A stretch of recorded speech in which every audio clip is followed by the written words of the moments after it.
Hello everyone, my name is Naledi Mfoloe and it is my absolute pleasure to welcome you to the latest edition of the African Diaspora News channel, where we unravel the stories that shape our world and our communities. Today we dive deep into the currents of information, from the pulse of politics to the heartbeat of entertainment. We've got it all covered, so please stay tuned for a news experience like no other. Today we're diving into a critical issue that has sparked controversy and outrage within the beauty community. Blackface paint must have been on the mood board for Youthforia's newest foundation shade, and the repercussions extend far beyond the world of makeup. This incident surrounding Youthforia's darkest shade, labeled as 600, has ignited a firestorm of criticism. Beauty creators on TikTok such as Away My Top and Gloria George have been vocal in calling out the brand for its insensitive portrayal resembling blackface. Which side of my face is the blackface paint or the Youthforia foundation? You can't tell. You know why? Tar in a bottle. This is jet black face paint, and this is the darkest shade of the Youthforia Date Night foundation.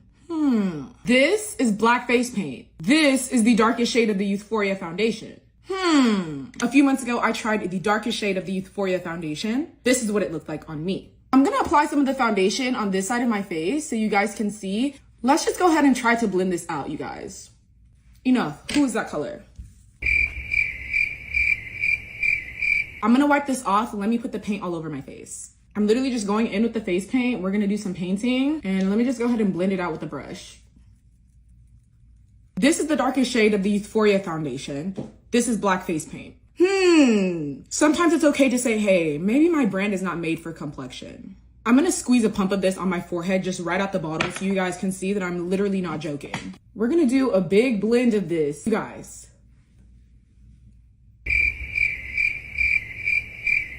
When we say that we want you guys to make shades for us, we don't mean to go to the lab and ask for minstrel show black. What we mean is to take the browns that you have made, create undertones, and do what you need to do in the lab so it's a darker shade of brown. This is the darkest shade 600, and as you guys can see in the bottle, literally jet black. The shade right next to it is shade 590. This is what it looks like in the bottle. Here is shade 600. You guys, there could be like 10 more shades in between these two shades. In addition to that, when we go to the actual website and we look at the swatch, not only is the swatch online literally jet black, there's literally only 4 or 5 shades for people that actually have dark complexions. Not really for black people, for being honest. Not only in 2024 is this so disgusting and disrespectful, but this needs to be pulled off the shelves. Now, blackface, with its painful history steeped in racism and dehumanization, should have no place in the beauty industry.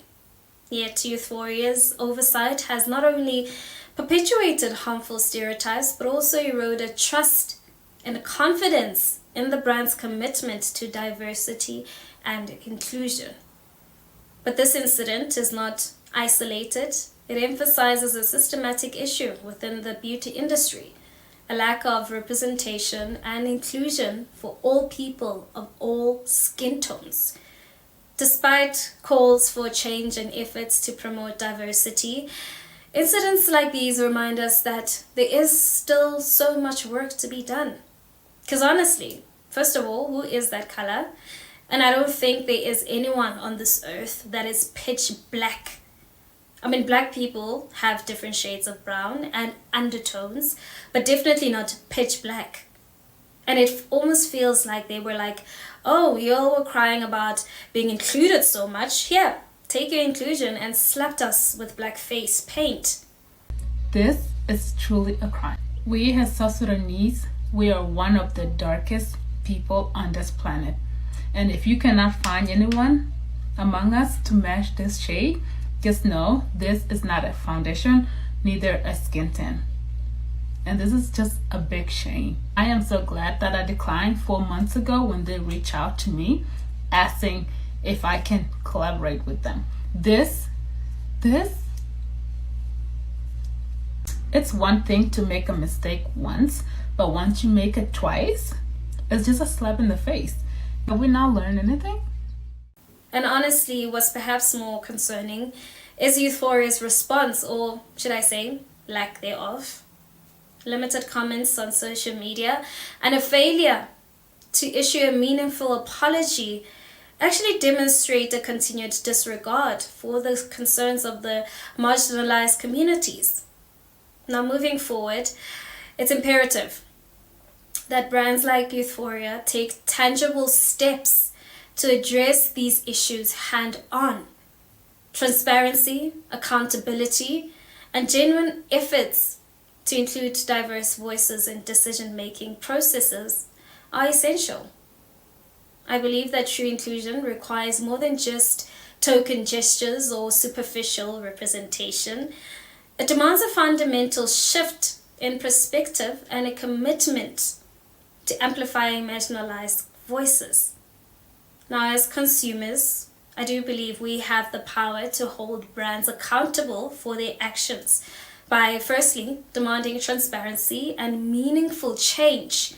We can push the beauty industry towards a more inclusive future.